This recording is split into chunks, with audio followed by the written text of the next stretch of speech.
Hello beautiful soulmates, you're welcome back to yet another easy and interesting tutorial. Today I am going to be showing you how to make this basic kimono jacket. It is called basic because this is a beginner project, alright? And for this kimono, this is something you want to have in your wardrobe because it literally goes with any dress. Like you can rock this with a pair of trousers, a skirt, or a mini gown. You can actually make yours longer or shorter, alright? So if this is something you want to recreate, make sure you stay tuned to the end of this tutorial. Don't forget to like, share and subscribe to our channel. So let's get started.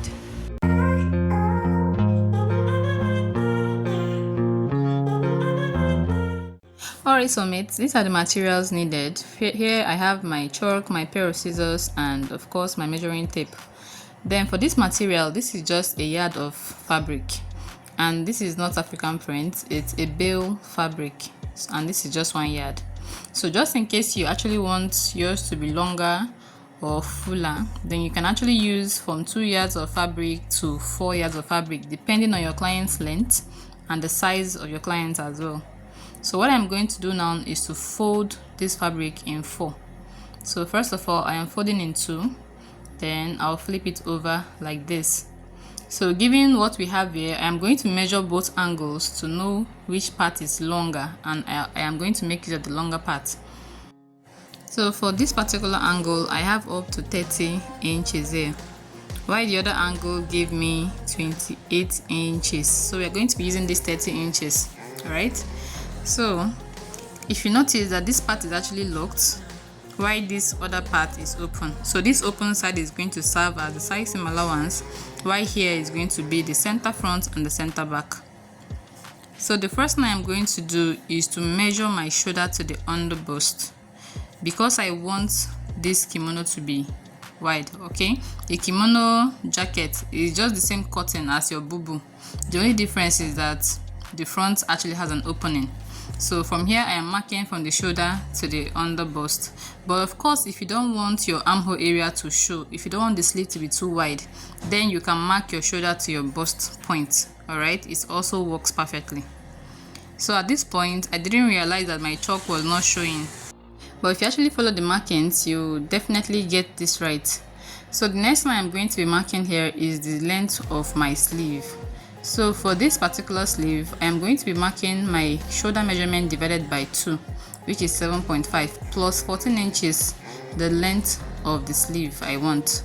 Okay, it's going to get to the elbow. So that is going to give me 21.5.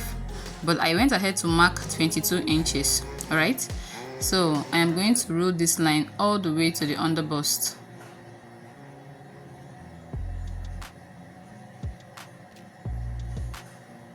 So after that, I also went ahead to add ½ inch. This is going to serve as the folding allowance. Alright, I am not going to be attaching anything at the sleeve. But if you actually want to attach something at the sleeve, instead of marking 22 inches, just remove 2 inches from it. The 2 inches is going to be, it will come in from the attachment. Let's say you're attaching something or a different fabric at the hem of your sleeve. Alright, I hope that's understandable. The next measurement we are going to be imputing is our hip measurement. So you're going to measure your hip circumference, and whatever you have, you're going to divide that by 4. So once you get that number, that is your hip divided by 4, then you're going to go ahead and add extra 4 inches to it. You can add from 3 to 4 inches depending on how big you want it to be. Alright, so this is my hip measurement divided by 4. Then I went ahead to add extra 4 inches. Like I said, if you don't want this too big, you can just do 3 inches, but I am making it 4 inches. Then the same measurement we have at the underbust, we are going to repeat the same measurements at the hem of our jacket. Then I'll connect these lines straight. Alright, so after that, I am going to use a curve and connect from the sleeve, from the tip of the sleeve all the way to the hem of our jacket. This is not showing clearly, so I think I'm going to highlight this part properly so you see it. But before that, I am going to be cutting my neckline. So for the neck width, you can make use of 3 inches, 4 inches or 3.5. Alright, but for here I made use of 3.5. Then for the depth of the back neckline, we came down by just 1 inch. So the width is 3.5 while the depth is 1 inch. Then I connected it like so. So after that, I am going to be cutting this neckline out. Now for here, I am cutting both the front and the neckline the same. Alright, because the front is still going to have an opening in the middle, so this doesn't affect my measurement or my neckline. Also, if you notice, our shoulder does not have any slant, but if you want your shoulder to have a joining from the tip of your sleeve, come down by 1 inch and slant all the way to the tip of your neckline, then you can cut it. Okay, so we're going to go ahead and cut this out. I also highlighted the curve just to show you what yours should look like. Alright, so we're going to cut this out then before we can now alter the front neckline.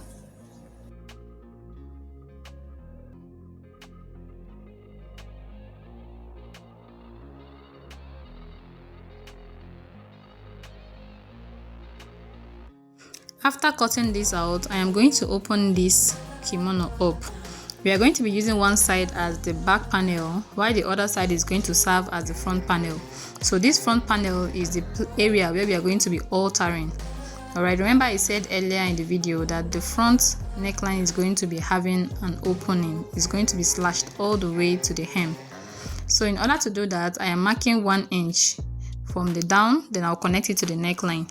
You can actually go ahead and mark 1.5 inch depending on how wide you want your kimono to be opened. Alright, so I'm going to mark that 1.5 all the way to the underbust. Then I'm going to connect from here using a V down to the underbust as well. So after we're done marking this, I am going to go ahead and cut it out. Alright, so if you don't want your front neckline to have any curve, just make sure you smoothen that curved area in order to give you, or you can use your ruler and just create a slanted line. Alright, another thing you can do is while cutting, you can just smoothen that curvy area. So we're going to be cutting this out. After cutting this out, I am going to take this to the overlocking machine. Then I'll overlock the whole sides. I'll overlock everything around. Then after that, for the sleeves, I'm going to be folding just 1 inch. Then I'm going to stitch on the line like this. Okay, so I'm going to go and do that and I'll bring it back. Then another thing you can do is after stitching the sleeves, then you can now stitch the sides as well. Alright, just using 1/2 inch or 1 inch depending on what you added while cutting. Alright dear soulmates, I've gone ahead to hem the sleeve area by just 1 inch. Then I also stitched the side as well using 1 inch. So I folded 1 inch and I stitched 1 inch. So initially I didn't plan on adding a side ruche. Then at a point I decided to add a side ruche just to make sure it is not too basic. Alright, so I'm going to show you how to go about that as well. So for the neckline area, you can actually decide if you're using an external material. Okay, then you're going to be cutting out a long strip of fabric. But if you don't want to actually use an external material, you can just go ahead and overlock the necklines from the hem of your kimono all the way to this part, then fold it by 1/2 inch. Make sure it's very neat.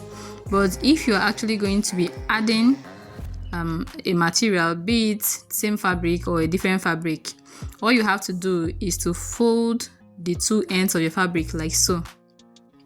Make sure each sides are touching each other.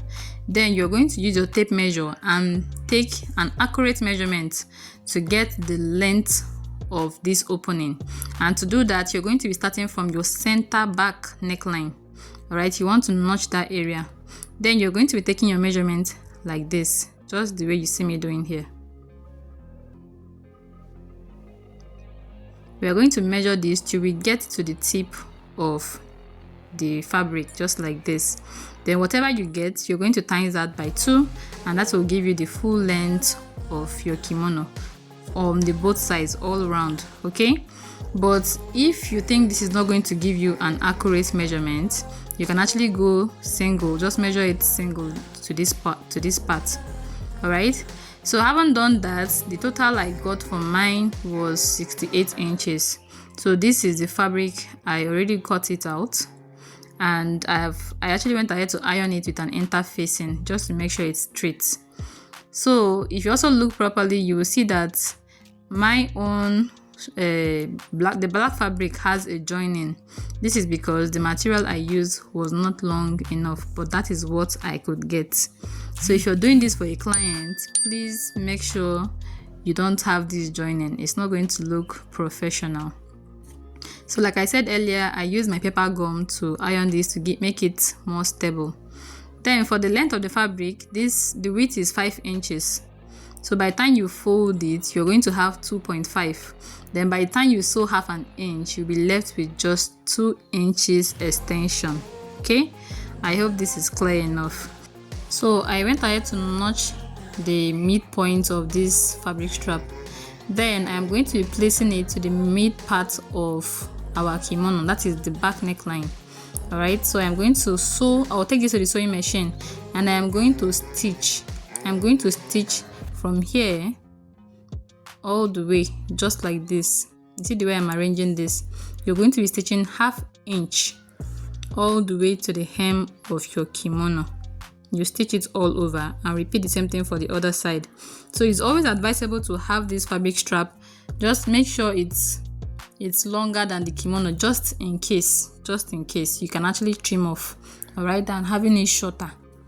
So I haven't done that. This is exactly what I have after I have attached the black extension. This is exactly what we have. Okay, so the next thing we are going to be doing now is to fold the hem of our kimono. But before we fold this, what you want to do is to open up this side seam. Right, so I opened up by just ½ inch. So I'm going to be folding this side first.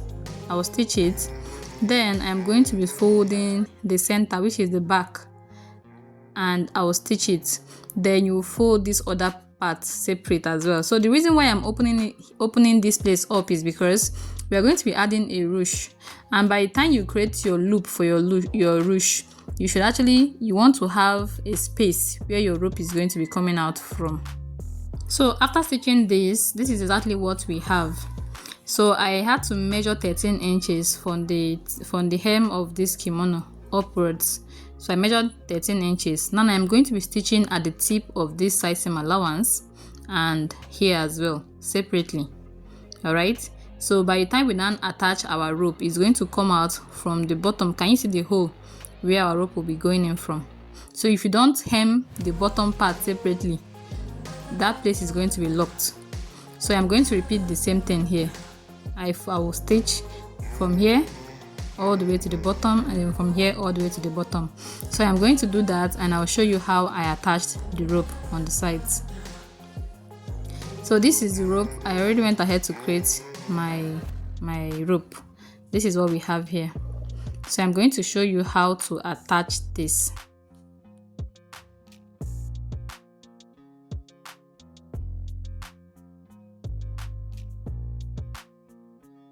So this is the hole where the rope is going to be going in from, and it will come out around this area. You can actually open up these side seams like so and give it a good press, so everything is going to lay flat. Okay, so I'm going to be using a safety pin. This is my safety pin, and I'm going to hook it on one edge of the rope. So we are going to be attaching it from this hole here. Remember, we marked 13 inches from the hem of our jacket up. So that 13 inches, you'll see where the rope is going to come out from. So my stitch is stopped just there where this rope came out from. That is where my stitch is started from and ended at the hem. So you're going to put it from this other side as well, and you draw it out till it comes out from the other end.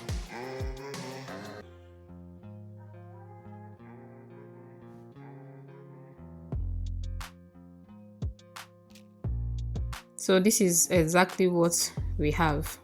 All right, so I'm going to go ahead and tie this. I'll ruche it and tie it so you'll see what it looks like.